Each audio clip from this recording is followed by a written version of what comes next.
There's just so much. You're listening to a Mamma Mia podcast.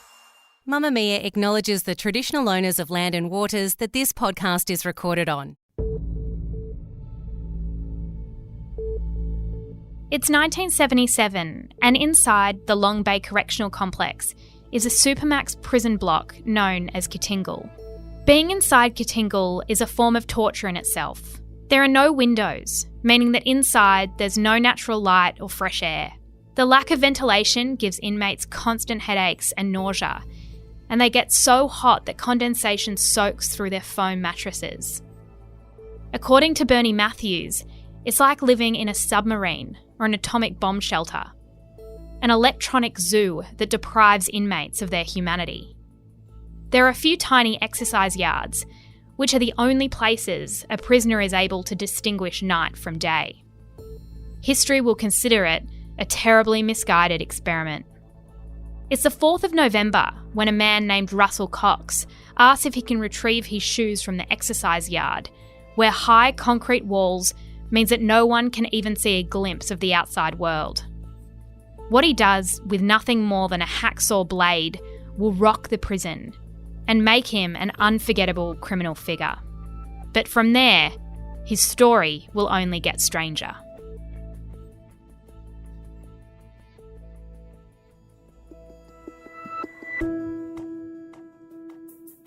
I'm Jessie Stevens, and this is True Crime Conversations, a Mamma Mia podcast exploring the world's most notorious crimes by speaking to the people who know the most about them. In today's episode, I'm speaking with journalist, screenwriter, and author Mark Dapin. In his book Public Enemies, Mark explores the lives of armed robbers Russell Mad Dog Cox and Ray Denning. Their story as criminals is one of violence and crime, but it has a deeper meaning that may be traced to the horrors they faced as young boys.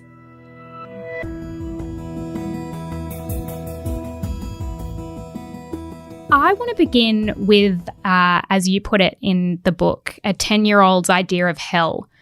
What happened in Ray Denning's childhood that was quite defining?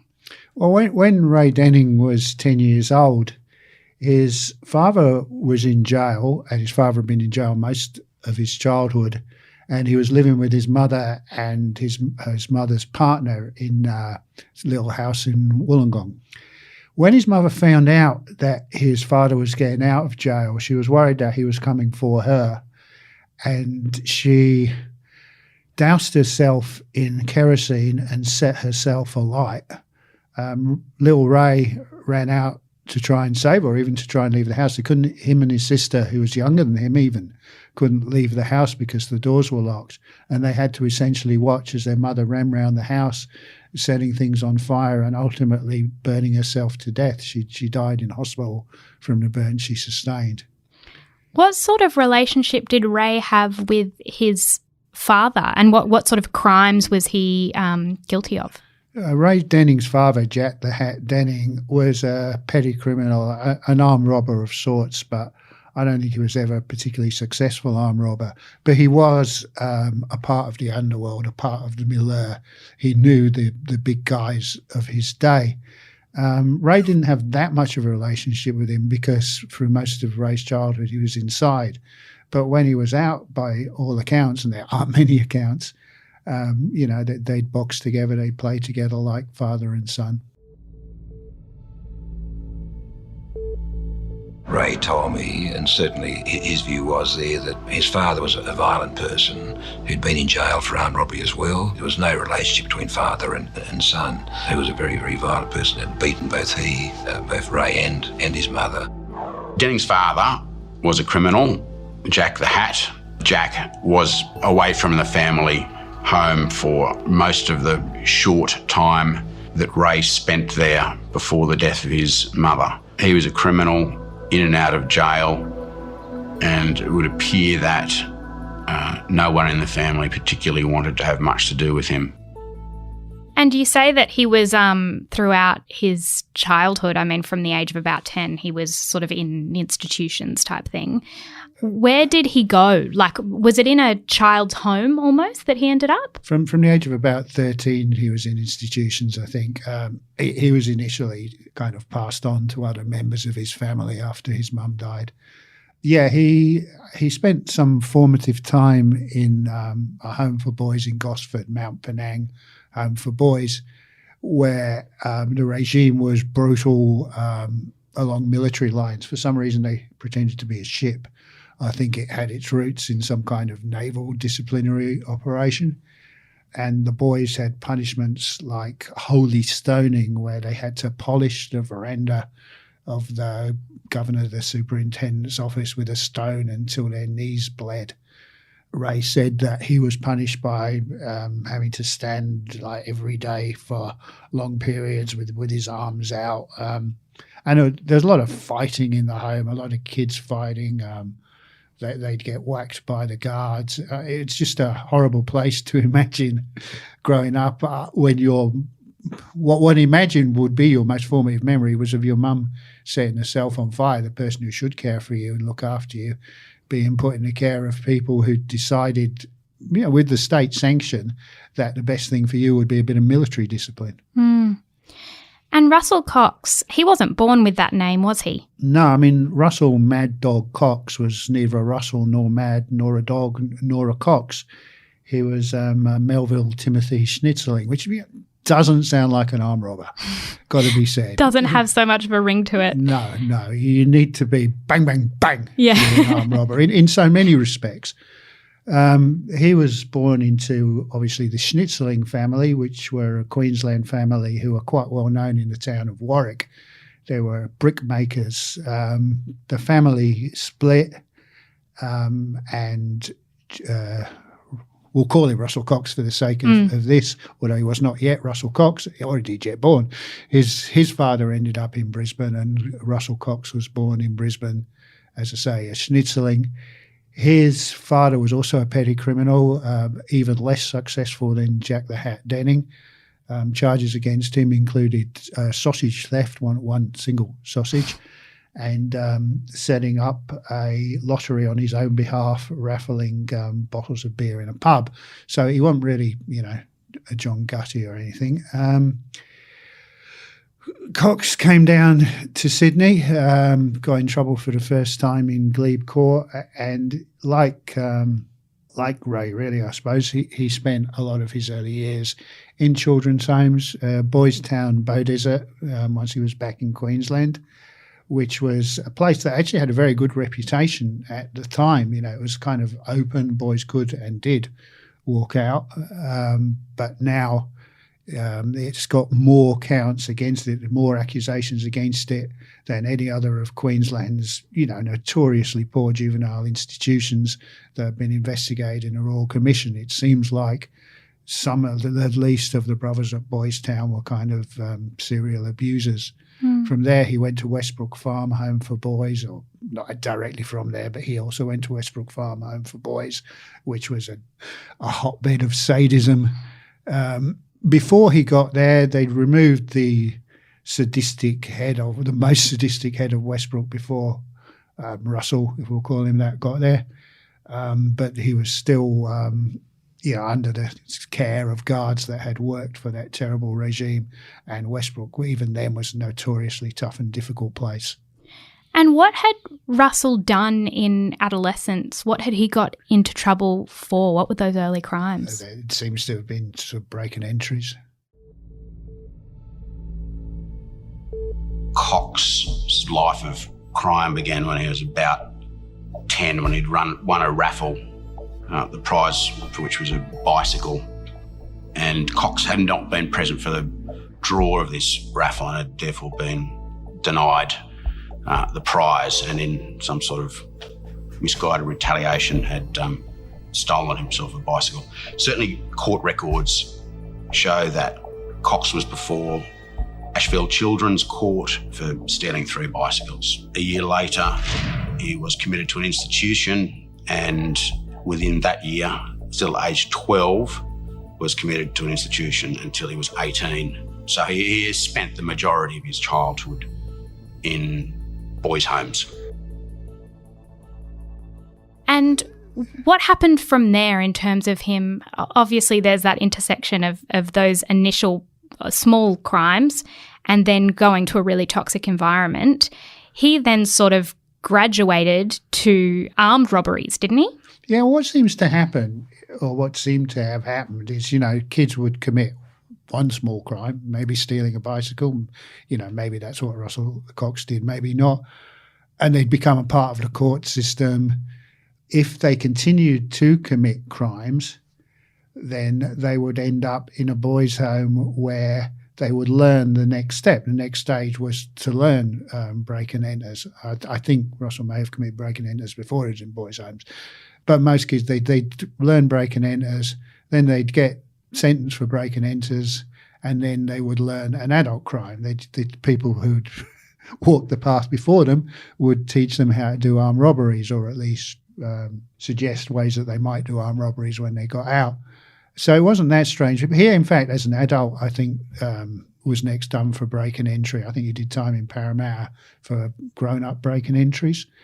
And then, as you say, he graduated to armed robbery, got a crew of a couple of other guys who were associated with Melbourne Painters and Dockers, and did armed robberies in New South Wales with them. And were these armed robberies, and this is going into sort of the 1970s, were they violent? Did it require him to sort of hurt or intimidate those around him? Because I think when people think of robberies, often it can almost feel a bit victimless. But was this, what was it like for the people that, he targeted? Well, if it didn't feel violent to him, it certainly felt violent to them. I mean, they burst in with guns in their hands, loaded weapons as far as anybody knows, pointed at people who are essentially, they're white-collar workers, they're paid clerks, they're quiet people who are working for a wage in a desk job, herd them into a corner and say they'll kill them if they don't hand over the payroll, or if they don't wait until the payroll comes and then they take the payroll from them. So certainly in those early robberies, as far as I'm aware, no one got hurt mentally. Certainly people got hurt psychologically. A lot of people from that generation of bank workers were severely traumatized because it wasn't such a strange thing. Like armed robbery from the mid-70s to the early 80s was very much the crime of choice for professional criminals, in the same way as I guess drug dealing is the crime of choice today. There are a lot more banks, there was a lot more cash handling, and they were soft targets in the days before CCTV. And how much money were these men stealing? I mean, probably the biggest of Russell Cox's armed robberies was committed with Ray Denning, and from memory it was about 220,000 taken from Trans-Surety van. That's 220,000 odd in 1982. It's not bad for a minute's work. And how did they spend it? I'm not sure what Russell Cox did with it. You'd have to ask him, but Ray Denning blew about half of that on the races. Denning was sent to Grafton, and Grafton was sort of a notorious prison at the time. Actually, before Grafton, he was sent to Parramatta, wasn't he? Yeah. So when he was sent to Parramatta, he had a pretty serious incident with a man named Willie Carl Faber. Yeah. What happened there? A group of prisoners in Parramatta planned a breakout. And, most planned is not perhaps the right word for so many prison escapes, because there's not a great deal of planning and they don't even know what they're going to do after they get out. I mean, half the time it seems to me they just escape for something to do. These guys had tried to get a makeshift ladder and get over the wall. In order to get the makeshift ladder, they had to go into a hut where Willie Carl Faber, the area where Willie Carl Faber was overseeing construction work in the jail. Denning was working with Faber on the construction of some kind of amphitheatre in Parramatta. When they went into the hut, somebody, and the courts found that it was Denning, smashed poor Faber over the head with a hammer and essentially beat his brains out. And the guy died 4 years later from injuries, from wounds that were related to the initial bashing. So when if you committed an atrocity like that in a mainstream jail, they put you in an intractables wing. The most famous of these, I suppose, infamous perhaps, was the tracks at Grafton. At Grafton, if you were taken into Grafton tracks, you were given a reception biff. And, all this is established now. Everybody's admitted to it. The prisoners were dragged out of the van. They were stripped. They were beaten by a gang, I guess there's no other word for it, of prison officers with fists, feet and batons, generally, certainly if they could help it, only from the shoulders down, so the wounds wouldn't show up in a court appearance. And after that, they were beaten again on an almost daily basis, sometimes on a daily basis, for infractions of the rules of the intractable section, rules they were never actually told, rules that they had to imbibe physically, I suppose. Again, you can see it. Of course you can understand it. If somebody beat my brother's brains out, I'd want him to be beaten up every day for the rest of his life. But on the other hand, it's a kid who'd watched his mother burn to death and who'd then suffered the brutality of boys' homes, dealing back a form of brutality, I suppose. It's not making excuses for them to try and understand them. And Cox was sent to Long Bay Jail for the first time, I think, in around the mid-1970s. He tried to escape. What happened? Yeah, he and a crew, sort of makeshift crew, tried to hijack a delivery truck and escape from Long Bay in that. They had firearms, replica firearms and perhaps real firearms of their own. They also managed to break into a portion of the prison officers' armoury and steal a couple more guns. So armed up, they managed to get out of the main gatehouse, with one guard as hostage before they were rammed by two other trucks driven by prison officers, shot at, in fact. In Cox's case, he took a bullet, disarmed and eventually taken to tracks themselves. And he was then sent to sort of a maximum security wing or something, wasn't he? Well, he was, I think, in Grafton as well, but then he was moved to Cotingle. Grafton closed on the eve of the Nagel Royal Commission into prisons, where the truth behind what went on in Grafton came out. Grafton was, perhaps not consciously, but it was replaced. The brutality of Grafton was replaced by a kind of super high-tech form of imprisonment that at the time campaigners against it described as sensory deprivation. Prisoners were held in cells with no windows, kept in place by a system of automatically operated interconnecting doors. There was only artificial light within Cotingle, which was part of the Long Bay complex, by the way, and they only breathed artificial air. The only time they saw the sky was during the brief periods that they were allowed out in small groups in the exercise yard. And the exercise yard, it sounds like it's big. It was really, the size of 3 garages stuck together and had a barred roof. It was almost described as like Australia's answer to Alcatraz in terms of it being escape-proof. But Cox attempted to escape again, didn't he? Yeah, he really didn't like being in prison. He really, as a young man, it wasn't his thing. So over a period of time, the only way you could possibly escape was through the only source of natural light, which was this barred roof of the exercise yard. So over a period of time, Cox used a hacksaw blade that had been smuggled in apparently in the belt of another prisoner. And according to legend, he would fit a ping pong bat, a table tennis bat, into some cyclone mesh that covered one wall of the yard, leap, climb the cyclone mesh table tennis bat ladder that he had created, out of sight. There was one blind spot out of sight of the guards who operate the automatic doors. Use one hand to pull himself up on the ceiling bars and use the other hand to use the hacksaw blade to saw through a bar. That's the myth, and perhaps it did happen sometimes. Others have pointed out it's more likely he sat on the shoulders or stood on the shoulders of another prisoner rather than performed endless one-arm pull-ups on the ceiling. But either way, he eventually managed to weaken the bar sufficiently that he could push it aside, squeeze through. He was on top of a 7-metre high building that was Katingal. He jumped off the roof. He landed on a ledge about 3 metres down, and then jumped again, was seen by a prison guard in a watchtower who fired a shot at him.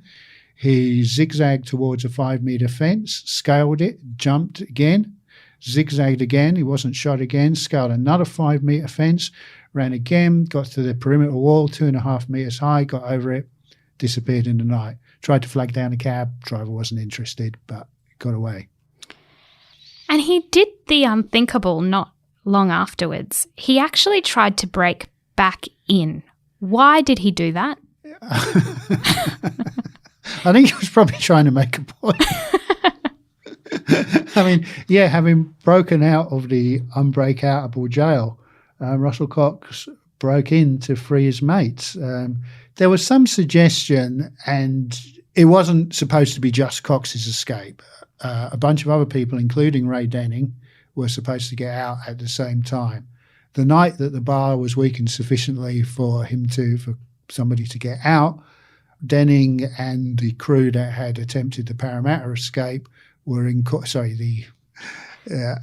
escape from Maitland Jail, were held in court overnight. So Cox was the only one who could go. He left us behind.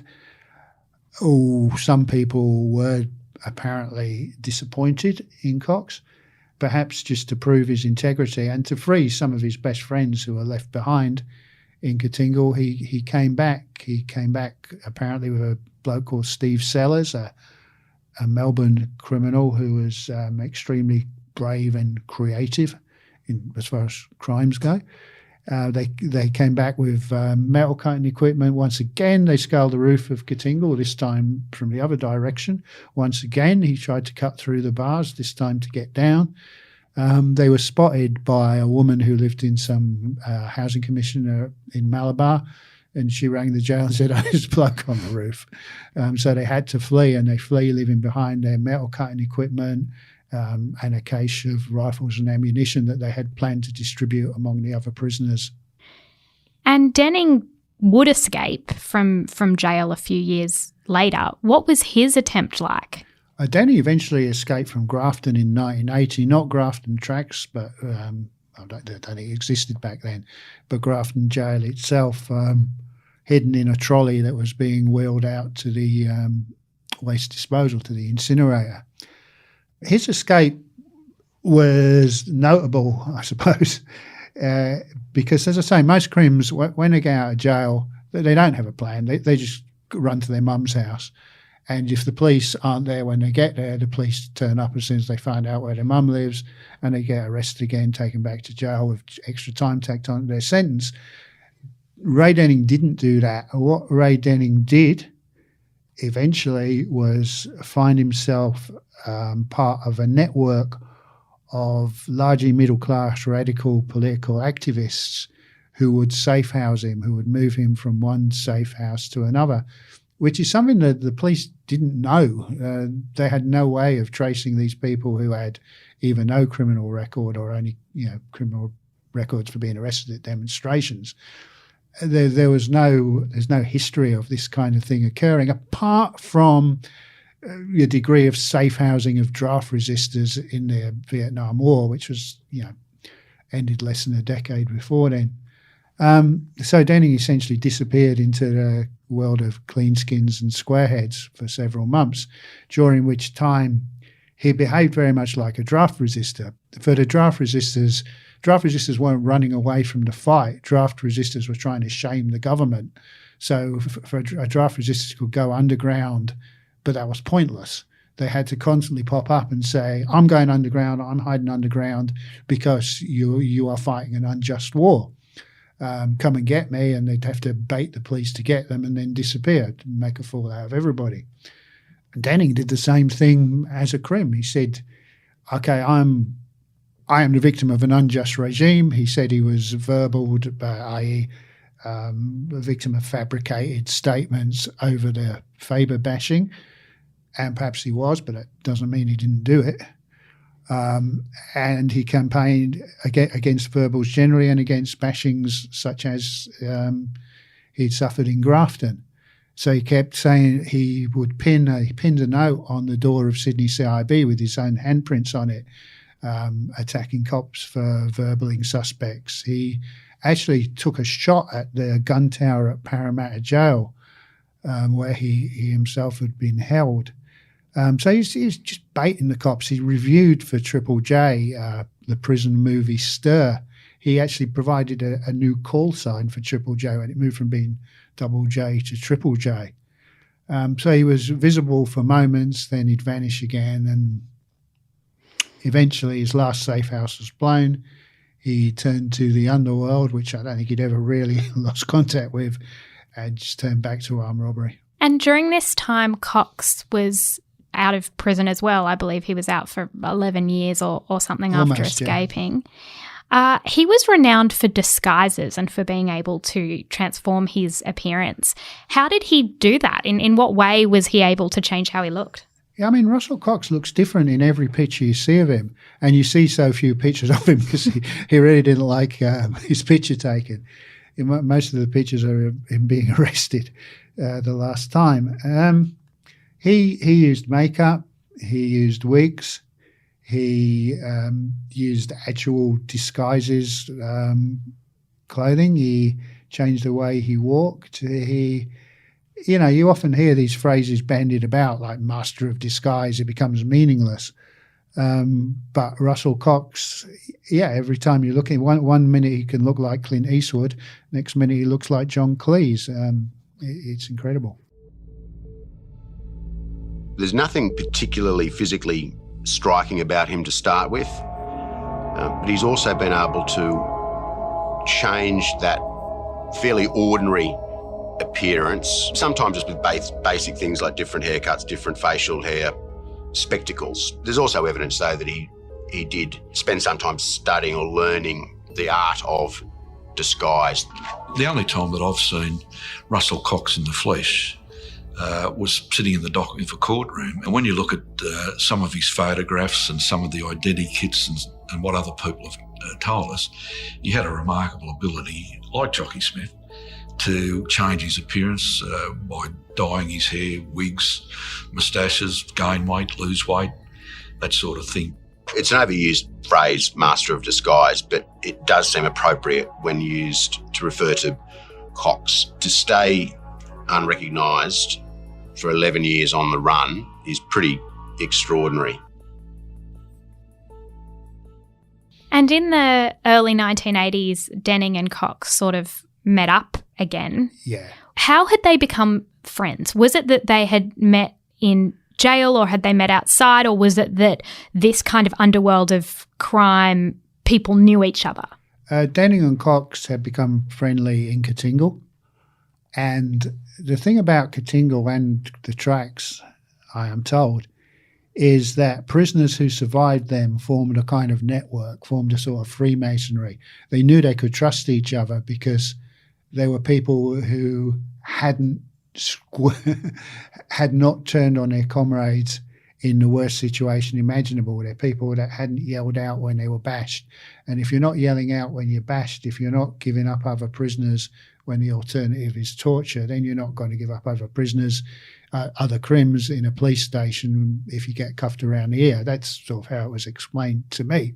So there were two people who'd done very hard time and not buckled, who trusted each other for that reason, if no other, who came back together. Denning found Cox up in Queensland and, joined together to perform some armed robberies, such as the one we mentioned earlier where they got more than $220,000 from memory, robbing a Transurity delivery to the Brisbane Railway Centre.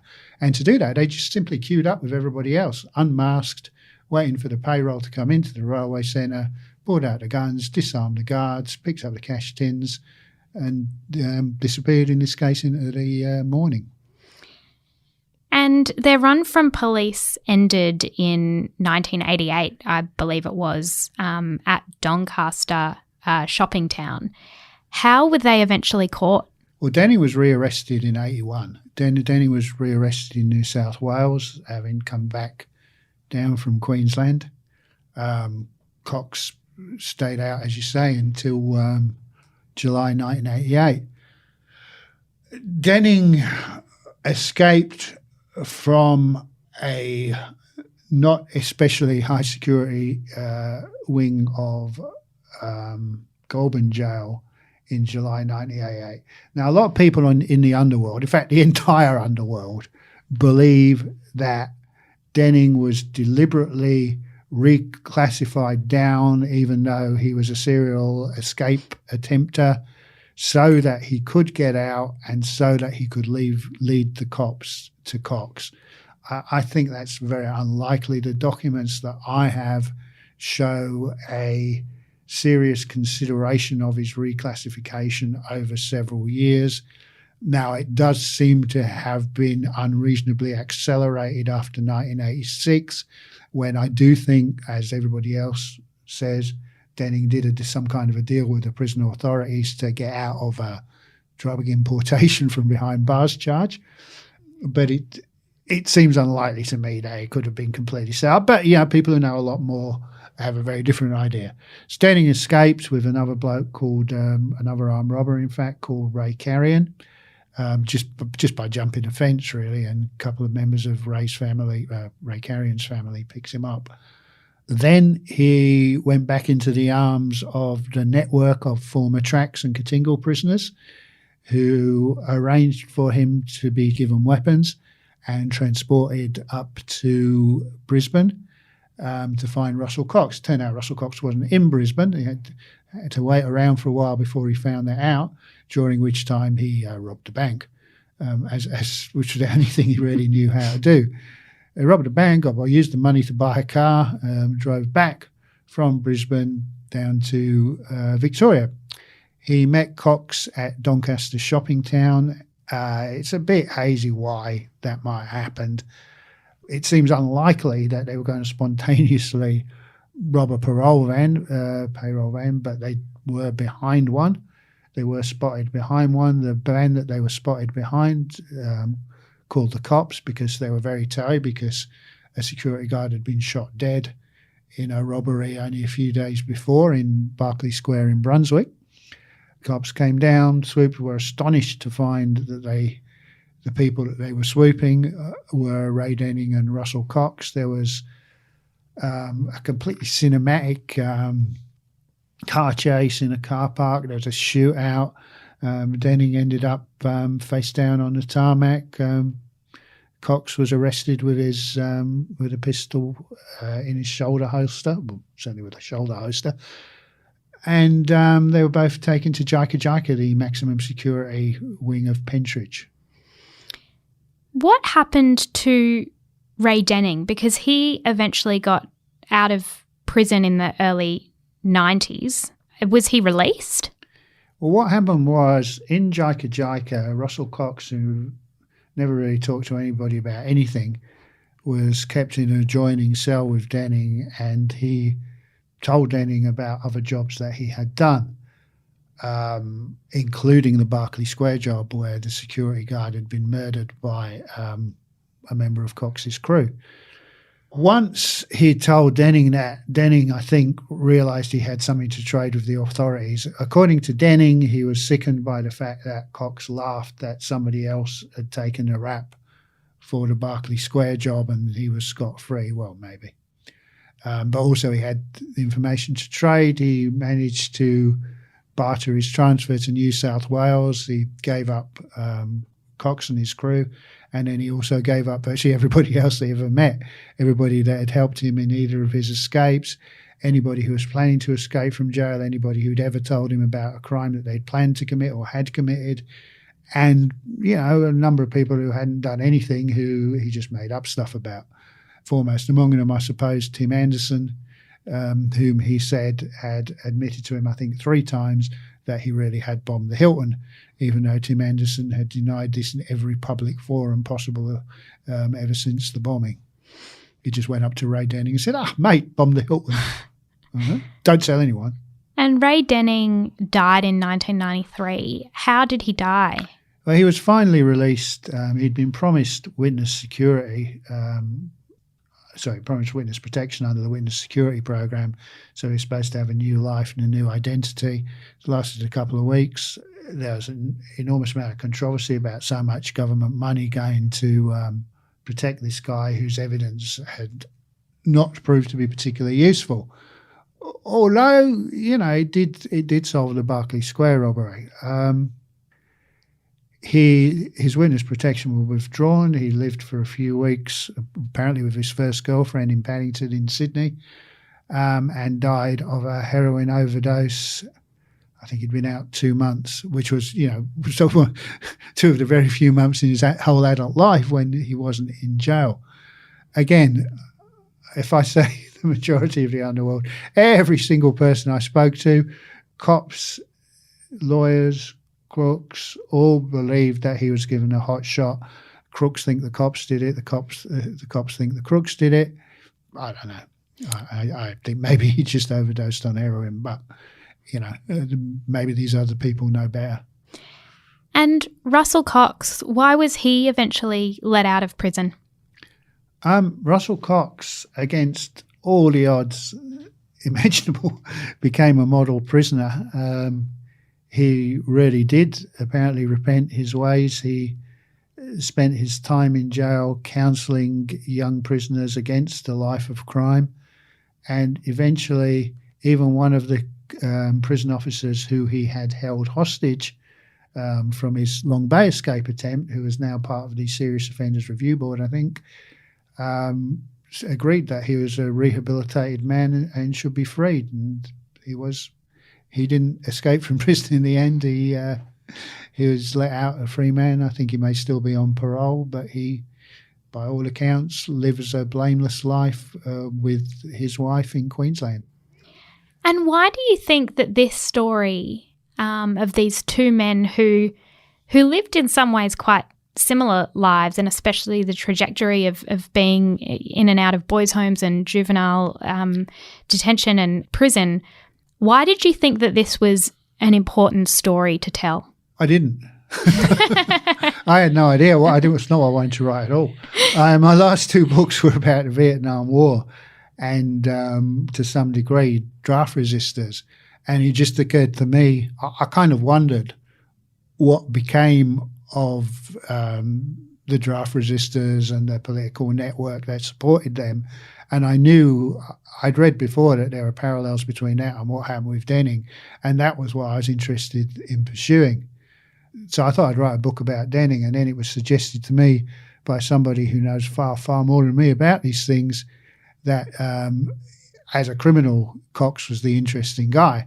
And I knew their lives would intersect, but I planned to use Cox, and it is, I'm a writer, it is using him essentially as a character in Denning's life until that moment. And then I thought I'd try and write what, once I realised the dramatic potential, I thought I'd try and write them both into it as almost equal characters. So it wasn't what I set out to do. Nothing ever is. It always goes the wrong way. It's a fascinating story, and there's definitely, an important point to be made about certain things that happen early in a life that, imprint on people's character. But as you say, not everyone who had those experiences would end up being an armed robber. But it does seem that certain events that occur early in someone's life does affect them, and that at some point it felt like they had no chance. I mean, violence begets violence. There's no question of that. There's no... Prisons are full of abused children grown up. Prisoners are full of people who've tried to knock sense into them when they're kids. They're full of people whose dads were either drunk or left, and whose dads or their stepfathers beat them up. And they're full of people who went to boys' homes and got beaten up, whether by staff or by other boys. They're full of people who, the intervention should have been earlier, the intervention should have been more effective, the intervention should not have involved attempting to impose military discipline on children. The idea behind military discipline, the idea behind basic training, which is essentially what was adopted by juvenile institutions, is to form a platoon of young men who are hardened against the enemy. You know, it's to form a group of young men who will act cohesively to fight young men from another country, you know, who attack them or to attack those men. When you impose that kind of discipline, that kind of training on a room full of children, they form a network among themselves and the enemy becomes the world. And, you know, it should have been fairly obvious, I would have thought. Thank you so much for your time. We really appreciate it. No worries. Thanks for asking me here.